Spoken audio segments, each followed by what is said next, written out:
Good evening. Thank you for inviting me. No problem. Well, thank you for coming, sir. Well, it's an honour. Yeah. Um, Can I just to say start before off, we start, Godfrey, if we had 649 MPs in the Parliament, exactly like you, we wouldn't be in the situation we're in, and we'd now the country would be obviously in safer hands than it is now. yes, I concur. Yeah. Well, the bar is very, thank you for those kind words, but the bar is very low. Yeah.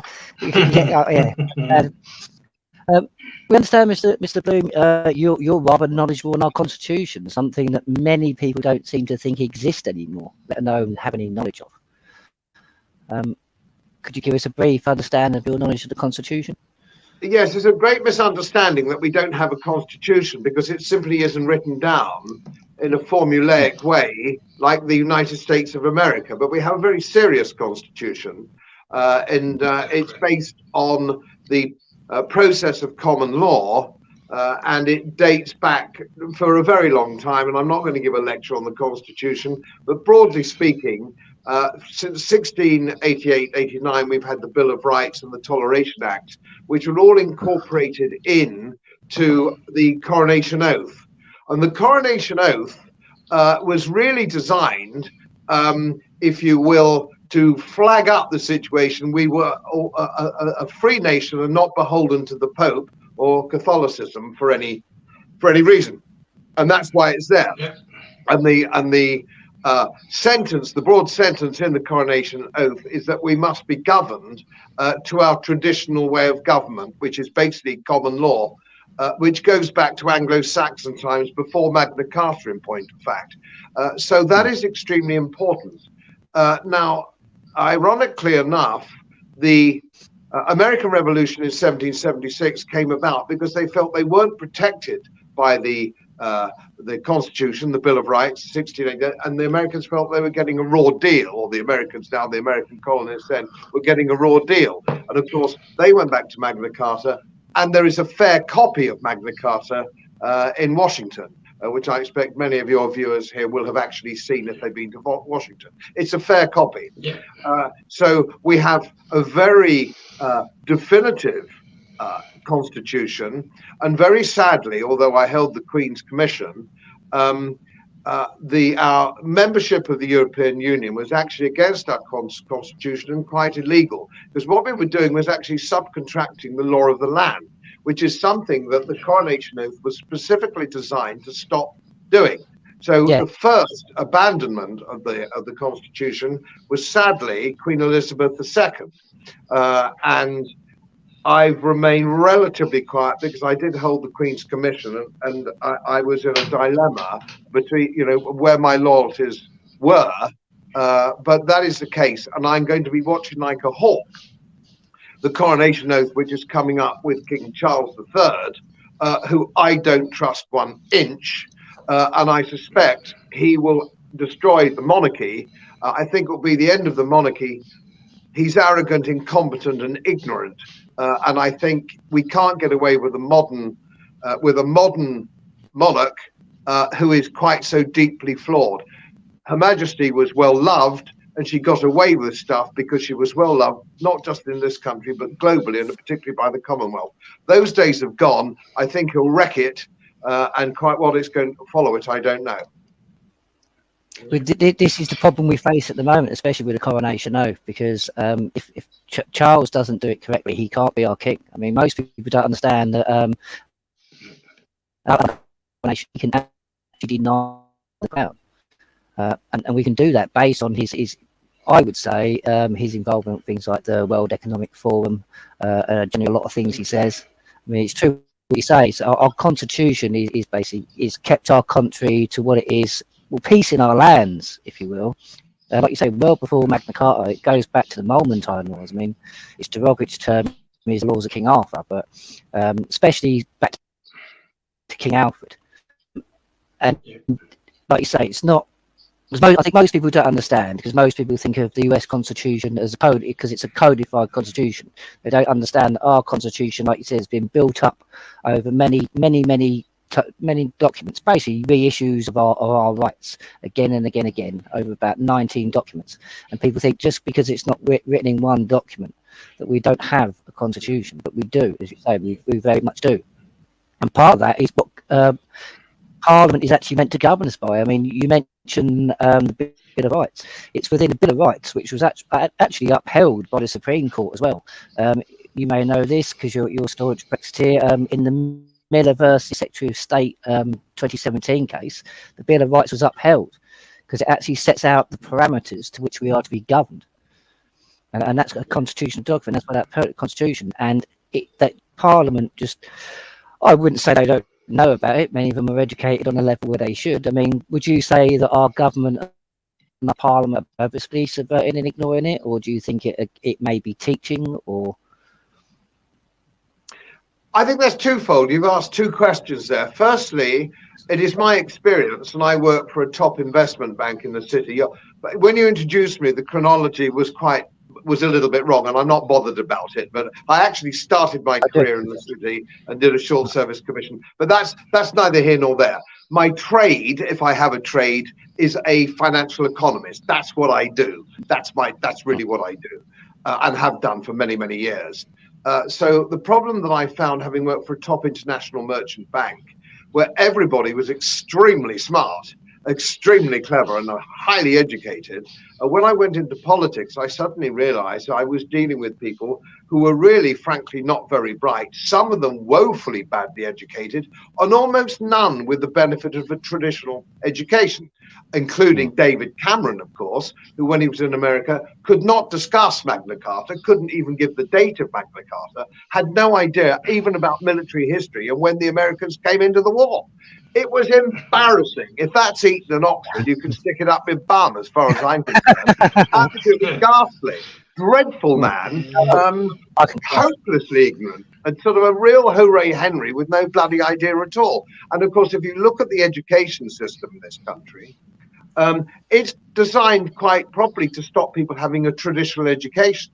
You can get a 2-1 at Oxford or a first at Oxford like Cameron, but I wouldn't consider you to be an educated person at all.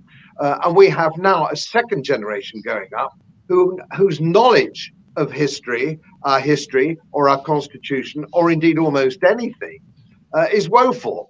Now, here's the key. If you want to steal people's birthright from a constitutional or principles of English law perspective, don't let them know what they have to steal. And I often use the analogy if I'm lecturing at universities. If you come into my drawing room for a drink and it's full of knickknacks.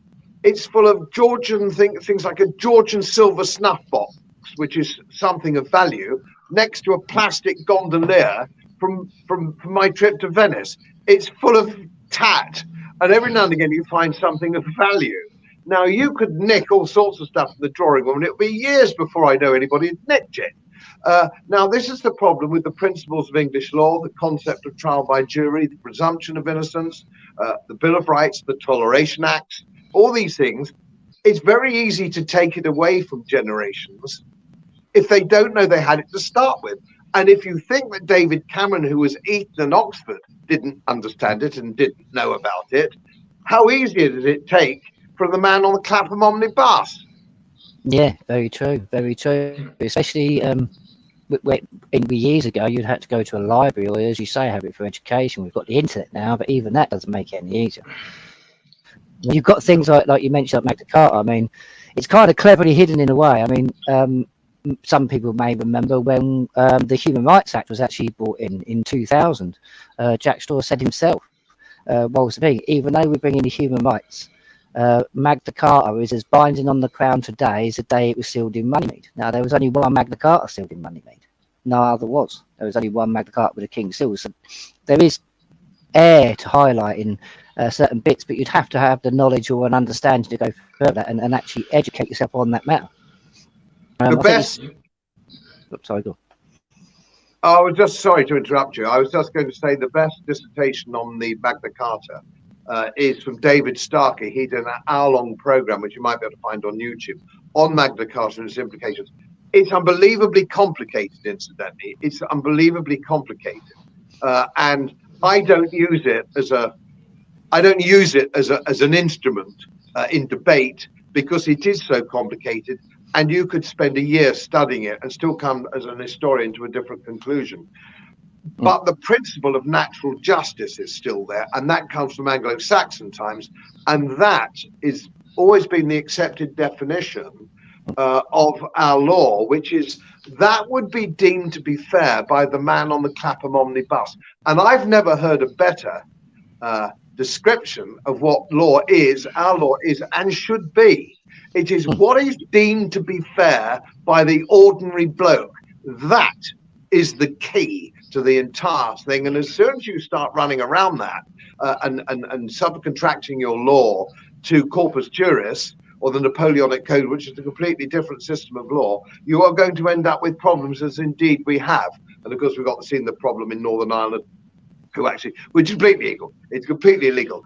It was illegal to start with. It's even more illegal now after we voted for Brexit. But again, that's another story. And it's very complicated. And of course, a lot of people tend to give up because they can't be bothered to understand it. And I have some sympathy, because if you're somebody just trying to get on living a life of quiet desperation to feed your family and pay the mortgage, some of these things you don't think actually has much to do with you. But of course, it has everything to do with you. And I once had a client some years ago, before I went into politics, and he said, it was an interesting quotation. He said he lived in Leamington Spa, and he lived in a place called Lime Grove in Leamington Spa.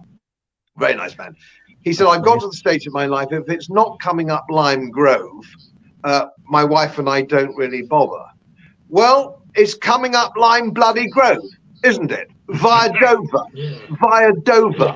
and all the rest of it. If people are thinking it's not, I have a small holding in East Yorkshire, Howdenshire, and we live in an idyllic little life, which is very much like it would have been in the 1930s. We are very happy little bunnies. It's a very tiny little village, and we're happy.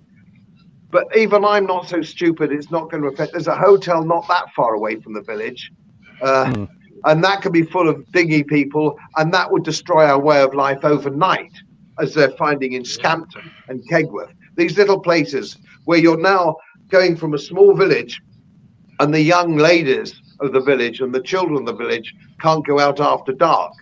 And you have to start talking about a vigilante group or a patrol group in order to protect. And this is what we're having. But of course, if you live in a big house in the Cotswolds with barbed wire around it and round the clock security from police, which is what our politicians have, I would not let politicians have any security. No. I would make them travel on public transport and live the same life as the rest of us. They would not be allowed special security. It isn't right that we and our families are at risk and they're not at risk. They've got to have skin in the game. They have to have skin in the game. Their children have to get raped or molested as well as everybody else's by these people. And they have to suffer burglaries and all these things. They must suffer them too. Otherwise, of course, they'll never do anything about it, will they? No, and this is the problem. And it's you slightly touch on things, Barry. I mean, the basis I see from doing a lot of research is it's European treaties, and mainly it's what they've dubbed as community laws, which they've just like basically shoehorned into our statute books. That seems to be the main problems. Like treaties like the Barcelona Declaration, Marrakesh Agreement, Lisbon Treaty, Nice Treaty. All these have a direct impact, and they are actually contrary to our constitution. I mean, they're all illegal. Yeah, unlawful and illegal. They're constitutionally repugnant. I mean, this is why myself and Gary co-founded Constitutional Movement Worldwide, because we truly believe people need to understand their constitutional laws again. Because people don't understand our laws are separated into four main parts. You've got custom, common law, constitutional law, and equity, and things like that. But a lot of people don't even understand the basics. They just hear a bit of legislation and think that's okay. They don't understand that a lot of the laws that have actually protected us in our lands and kept peace for 1,000 years, technically, have just been literally walked all over. And something which we never had any say in. I think that's the biggest thing. I mean, by a government and mainly civil servants that have, I would say, have no authority and no they don't have our agreements. They don't have, I would say, any grounding to make decisions they do. I mean, look at our government. I mean, they do it to us all the time. I mean, you served yourself, sir, so you'll understand. So look what they're doing to our Northern Ireland vets. I mean, they're persecuting our veterans, the very people they sent in to a conflict for doing what they was actually trained and meant to be doing. I think it's abhorrent, and I think they're just throwing away everything now. No, absolutely. The whole thing is a disgrace.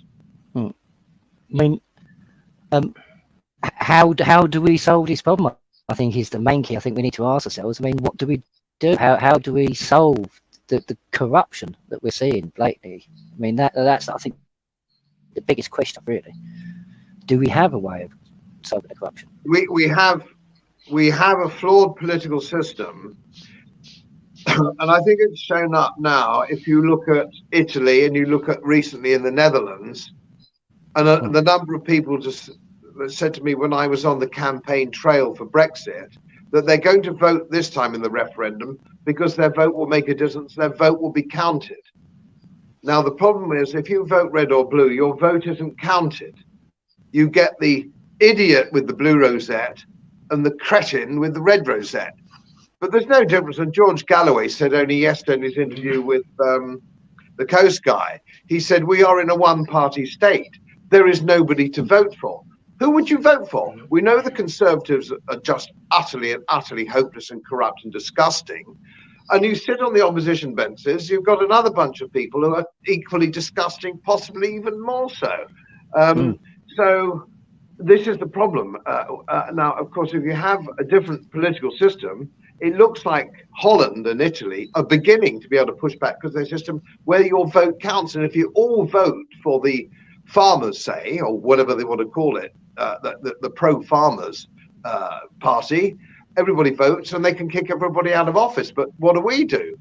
The local government, who votes at local elections? The reason we've got this muppet in London is because there's only about a 37% turnout at the mayoral elections. People say, oh, it's because Londoners don't live there, and this, that, and the other. No, people don't turn out to vote. That's why we've got this lemon in office in London and some other big cities like Manchester and places. It's because people don't bother to exercise the vote they've got. People bring this thing upon themselves because they're lazy, ignorant, and stupid. And you don't have to be lazy, ignorant, and stupid.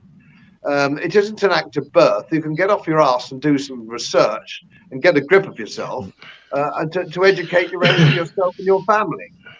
You can do that. You can do that. But yeah, I think you touched on a big problem there. For the majority, I don't think people are lazy. I think a lot of it is I think people have been so disheartened because like you say, there's nobody to vote for. There is nobody, so it's the best of a bad situation, I think. And a lot of people, I think, because there is the situation where if nobody votes, there can be no legitimate government. I think people probably prefer to go that way and reset the whole thing rather than go through another 4 years of voting for somebody that's just going to take more and more of our stuff. Yeah. I mean, the problem is though, when you do vote, like in Brexit, and you win the vote, you still don't get what you want. So maybe that's why people have had enough of voting, because even when they vote and they win the vote, nothing seems to be done. Like the establishment don't like it, so that ain't going to be happening, if you understand what I'm saying. So maybe that's got something to do with it. I don't know.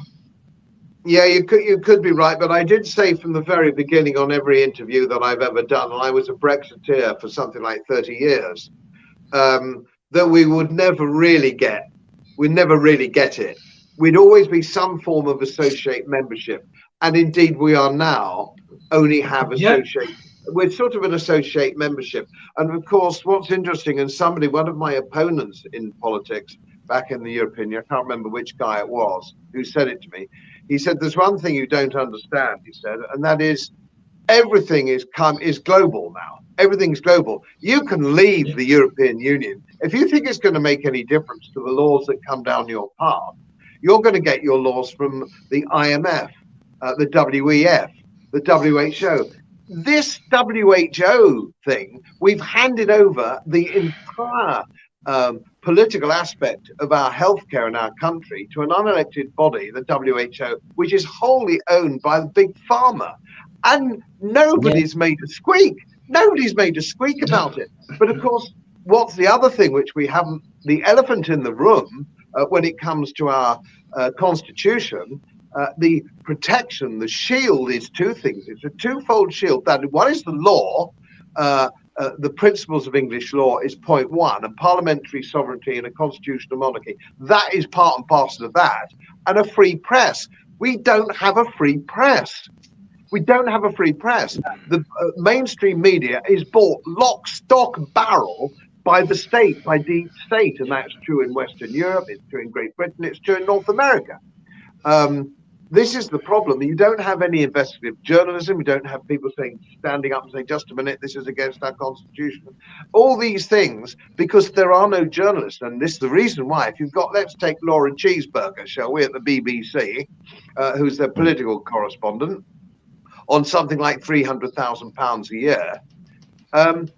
Is she going to rock the boat on £300,000 a year working for the state broadcaster? She's bought lock, stock and barrel, isn't she? And then we've got to look at people say, oh, conspiracy theory, the control that the CIA have with their budget over geopolitical military affairs going on in the Ukraine at the moment. Most people in this country, 90% of the people in this country, I'm including some very highly educated friends of mine, Cambridge University and all the rest of it, who believe that Putin got up one morning, was bored stiff, a bit pissed, and decided to invade the Ukraine. That's what they think actually happened. Yeah, they have no concept of the truth of the matter. And when I can tell you another thing, because I was a graduate of the Royal College of Defence Studies and a lecturer on these matters, geopolitical. The Russian Federation will have won this war right down to its roots by May or June of this year. Bakhmut will collapse sooner or later, probably in the next 3, 4, 5 weeks. And then the truth will have to come out, because the Americans, and this is purely run by America, the Washington neocons will have to sit down and say, right, okay, well, that went to ratchet like everything else that they've done since Vietnam. Where should we destabilize yet? Or where should we go next? Where's the next war? Serbia, Taiwan? Let's have another war. Because they're all, and I've been to Washington many occasions, they're all barking mad. Believe me, they're all got Brooks Brothers suits, neat ties, silk ties, very articulate and crisp, but they are completely barking mad. Yeah, it will be the case of who needs democracy next. I mean, you touched upon the WHO and the WEF. I mean, many people, like you say, so myself and Gary, we've been trying to get people to sort of understand and read the amendments, basically, to the International Health Regulations of 2005. That gives complete control to one person in the WHO. They can shut down, like we did see with COVID, they can shut down countries, literally the whole world, just on the say-so of one person who's unelected, unaccountable, just on a whim. And then they can also control the country's finances through that modem. It's ridiculous. And they're paid by Big Pharma. Funnily enough, my old regimental padre told me this years ago, well before COVID, at least 20 years ago. He said the WHO are funded by Big Pharma. It's massive. And at the time it wasn't topical, so I registered it in my memory. But it came to, I was getting an examination, my sort of annual examination, and the doctor said, oh, you're diabetes 2, you're diabetic diabetes 2. And I said, well, how can that be? For my age, I'm extremely fit. I still climbing and riding. I do all sorts of stuff. And he said, oh, well, you don't want to fall for that business. You've got to be a big fat slob to have diabetes. Anybody can get it. And then my regimental padre told me, he said, what actually happens is the WHO say, maybe your factor on the Richter scale of diabetes should be 90 or 95. Okay. But then the WHO come along and they change that. It should be 70. That brings in another 2 or 3 billion people internationally who are now registered with diabetes 2. Yeah. And so they can sell morphine. They can make billions out of that. And this is how the whole system works. It's about pushing pills. And of course, the old nurse I had at the local centre, she said, Mr. Bloom, why don't you give up bread? And I said, what's that going to do? I thought it was chocolate and sweeties. And she said, no, it's carbs. If you give up bread, you're only marginally ahead of this anyway. You're only 95 on the Richter scale. Give up bread. She said, or alcohol. And she said, I know you well enough. You'll never give up alcohol. I said, oh, bloody right, I won't give up. I couldn't live without alcohol, my dear. And so I gave up bread, which is a shame because we've got a lovely bakers in the local town. So I gave that up. And in 6 months, my diabetes too disappeared overnight. It just disappeared. But my doctor wasn't going to get a free golfing day by recommending me giving up bread. He wanted to give me metformin. And he gave me metformin because that actually clicks on the Richter scale for him to get the freebie weebies from Big Pharma. The whole thing's corrupt. It's so wickedly corrupt. But of course, we live in a nation. If your doctor, your holy doctor, the NHS tell you to do something, you do it with complete trust. And that's a whole nother ball game, isn't it? With people dropping dead all over the bloody place. That's another one, isn't it? Well, this is the thing. It's like a lot of people don't understand a bit things about like the WHO and their biggest. I mean, it's not just WHO, WF, London School of English. Their biggest donor, literally, in wherever you look, will be the Melinda and Gates Foundation, and there's a couple of other names in there as well. They're everywhere. It seems to be. I mean, Klaus Schwab says it himself. That they've infiltrated every single authority, every single organisation. I mean. Unless the people start coming together, how are we going to stop this? It's a mammoth of a machine, just ready to trample us all. It's unbelievable. A lot of people, it gets better. Yeah, I mean, a lot of people don't realise that COVID and everything else come along because this is what we wanted to talk about next, Godfrey, is that it was done to crash the economy because they needed to crash the economy and start again. And a lot of people, they trust government too much. They think, oh, my government wouldn't do that to me. And the bloody well would do that to you with relish on it. I mean, that's the thing. We're now looking in the face of the digital ID, the digital banking currency. I mean, that's complete control of every aspect of our lives. Yeah. If you print currency, you degrade paper currency. You degrade it. If you print more of it, you degrade it. It's sort of Janet and John book one, really. Only since Keynesianism came through the universities and what is now called modern monetary theory, which is the same thing, that somehow believes that you can borrow ad infinitum and you can print money. And there is this, and it's been going on now for nearly 2 generations, where people believe that somehow you as an individual or you as a small businessman can't borrow and spend money and do ridiculous things, but somehow the state can. The state is somehow different. Now, the state isn't different. If you go on borrowing and printing money, you degrade the currency, eventually your country will go bankrupt. People don't believe. So if you talk to somebody as a retired school teacher, for example, they believe their pension indexing pension will arrive forever and a day. It's not, that isn't going to be like that. Governments can run out of money, and which is why you've seen the degradation. And of course, I'm a gold bug, as everybody knows, and I have been for many years. Since Nixon closed the gold window in 1971, sterling has degraded against gold by 99%. But it's like the boiled frog, it happens so slowly. So my first pint with my father at the Tiger in Chislehurst, I think was a shilling, an old shilling. That pub now I hadn't been there for years, it's nearly £5 for a pint. A family car only 6 or 7 years ago was 15 grand, and now it's 30. It's degradation of money. But you see, the civil servants and bankers and politicians who create it don't care, because everything they do is index linked. Now, index linked pensions have left the private sector years ago. So consequently, these people are protected for the time being. Now, the problem, of course, with these people is that they are not in office for long enough for it to happen on their watch. It happens gradually. And what happens to them when they finish? They go on monster salaries to places like Goldman Sachs or Morgan Stanley. Let's take, for example, George, what's the chancellor's name? George, what's his name? Osborne.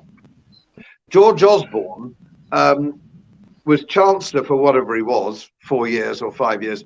And then he went to BlackRock to do a notional 1 day a week for £600,000. Now, I was in the game for years in the city. How did he get that? What favour was he paying off? Well, let me tell your listeners how you can do that. But it's quite easy if you know the wrinkles, because it's all spivery, crooks and mirrors. If, let's say, they were talking about a financial tax, which they were in 2010, or whenever it was, a financial transaction tax, which is, let's say, 0.25% on a transaction, or maybe even slightly less. But that is going to raise billions from the city, billions in taxation. And it's a tiny bit of tax which nobody notices because it happens in the trade and their pension funds. So most people don't know it's happening. It's skimming off the top. Now, so this is going to happen. So what does the Chancellor do for a favour for BlackRock? He then stands up, and as he stands up, and he's got his budget. He's photographed with his budget bag, the red bag, on the steps of number 11 Downing Street. He goes into the chamber, and he tells his mates confidentially at BlackRock, if I have a sip of water before I start speaking, it means there will be a financial transaction tax or not. But I'm not going to mention it for 40 minutes into the speech.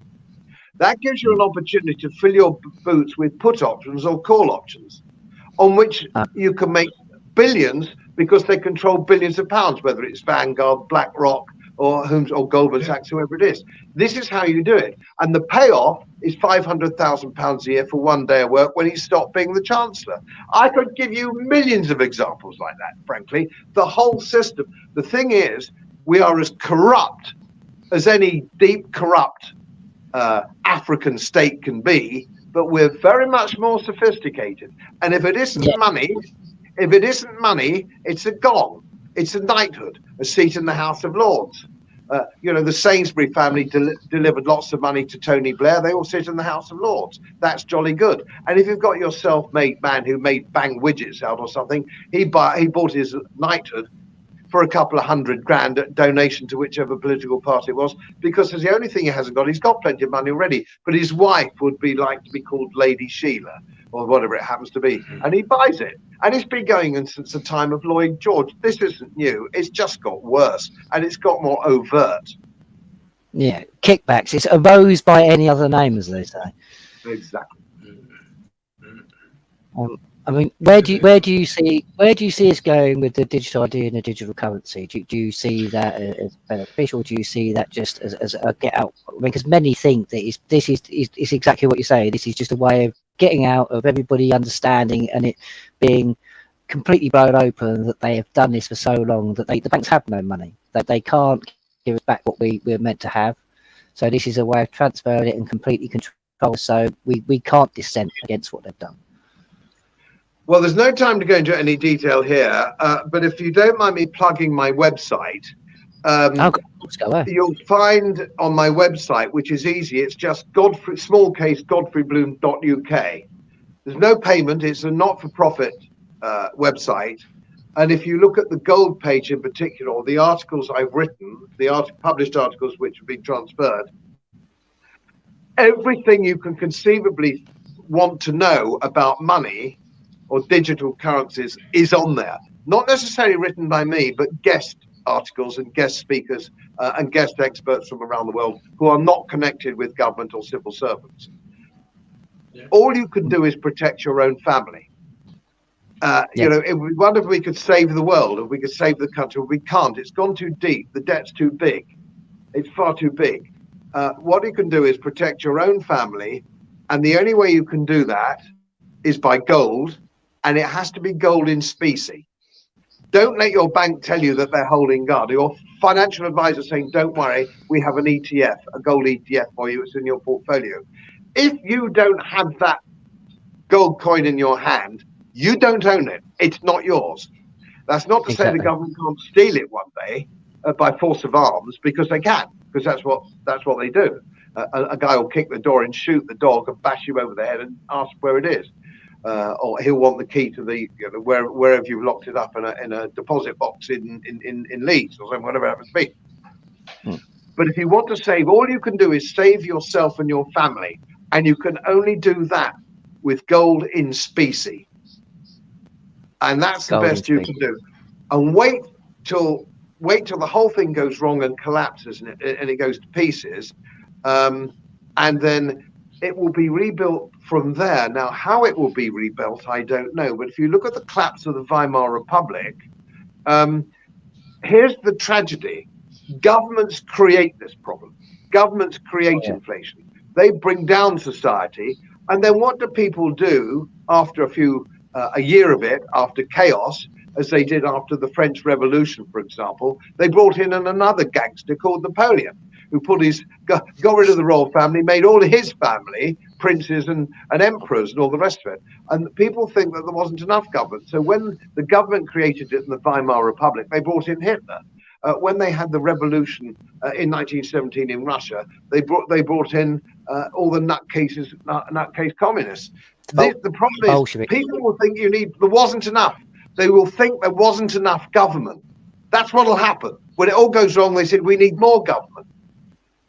That's how people react.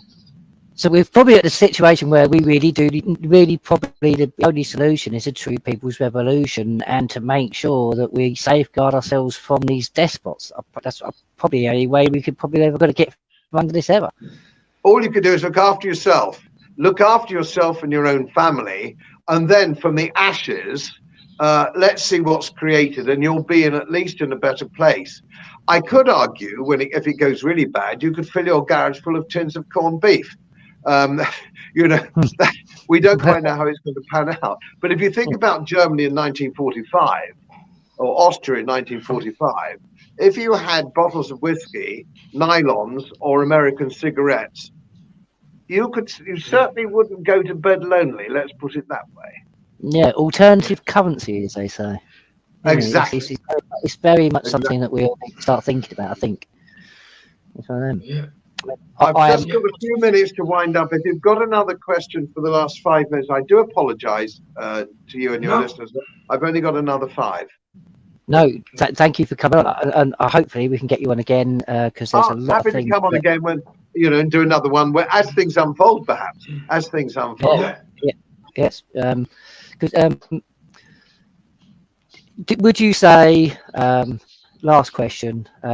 Would you say there is hope for politics if we as a country, as a nation, as a people, really start getting to grips with politics like we used to, instead of ignoring it? I'm a great one for history. This country has an amazing capacity for bouncing back. It may be that we need a civil war, I don't know. And it won't be along the lines of previous civil wars, of which there are significantly more than most people know. They know about Oliver Cromwell, but they don't know about Queen Matilda and King Stephen and all the rest of it. But I would have more faith if I felt that this island was populated basically only by Brits and not desperately watered down by people from all over the world who don't share our culture, our values, or have an interest in our way of life. If we're not careful, the next generation of Brits will be in the minority. Oh yes, and that is a problem. And we will find, as we were when the Anglo-Saxons came and the Romans came, and we had the Jutes and the Angles, we find out that the Brits, the ancient Brits now speak Welsh in the north bit of Wales. They're the ancient Brits. So maybe we're just going to be pushed out, and we've brought it. Perhaps one might argue we brought it on ourselves. I would like to see something like what's gone on in Holland come back, and something that's starting in Ireland. I would like to see patrols in places like Newquay, where there was a rape only the other day. And if you know Newquay and that part of Cornwall, I do. This is You know, this is just a holiday place full of just lovely people and everything. It is. And as soon as they put them all in that hotel, hundreds and hundreds and thousands of young men in between 18 and 30, no women, no children, hanging around with nothing to do. You could not invent a more diabolical situation than we have. And of course, it's quite deliberate. Border Patrol boats are bringing them over from within sight of the French coast. They're escorted by the French Navy halfway across, and they're brought in by the Royal National Lifeboat Institution and put in 4-star hotels, given money, food, and health care. Don't anybody tell me this is some sort of accident. These men are being brought in for a specific reason, and that reason we're not quite sure what it is yet, but it won't be good. No, exactly. I mean, it's like you say. So the RNI, our government, our police, this is all conspiracy to commit treason within the realm. And a lot of people don't understand this. Indeed, A lot of people don't understand. Indeed it is. So what we ought to do is never give, none of us should ever get another blasted penny to the RNLI. That's a start, isn't it? And we could all stop paying the BBC. Don't pay the BBC, just don't send them a check. Man up. I say to your listeners, man up. It's our money. People have got short memories. People have got short memories as well. Godfrey, if you remember a while back, lorry drivers had been locked in prison and it wasn't even their fault because they'd got them in the back. And now the government are doing it in front of your faces with no repercussions. I mean, where's the compensation for these innocent people who brought them over and didn't even know they was in the back of the lorries then? It's, you know, I hesitate to say this on a program such as yours, but if you want change, they got rid of the poll tax because 10,000 people went down there and set fire to cars. All right, they got rid of the poll tax. We believe in being 350,000 people marched to Hyde Park to save fox hunting. All right, and didn't leave any litter. There wasn't a single criminal offence, so the government took no notice. I'm afraid if you want things to change, thousands of people have to march on Downing Street and burn Downing Street down. Or burn down the House of Parliament. That's the way forward. I'm sorry to say it, because that kind of violence isn't really in the nature of the British. But unless we get a grip, before these people actually break into your house, bad people, they steal your money, whether it's politicians, we really have to start getting a grip. But there are some things we can. I'll leave you with this because I'm running a bit late now. I'll leave you with this. No more money for the RNLI. Write to the RNLI, as I have done. I've written to them to say why I'm not going to give them money, because they're people trafficking and it's disgusting. So get rid of that and stop paying the bloody BBC. If we didn't send bloody £150 every a year or whatever it is, we'd change things. But we're all asleep. We seem to be so fast asleep in this country still. What? It's only when people come to Kegworth, people at Kegworth are kicking off. People in Newquay are kicking off. But if it's in the next town, it's not happening to you. You know, it's the crocodile, as Churchill said. If you placate the crocodile, hopefully he'll eat you last. Yes, very much. I'm okay, Jack. Until it comes to my door, kind of attitude. Well, it's already at your door. Yeah, exactly. But I must go. Please forgive me. Very nice to talk to you, and hopefully we'll meet again. Yes, thank you, Godfrey, for coming on. A pleasure. Thank you. Cheers, thanks, bye.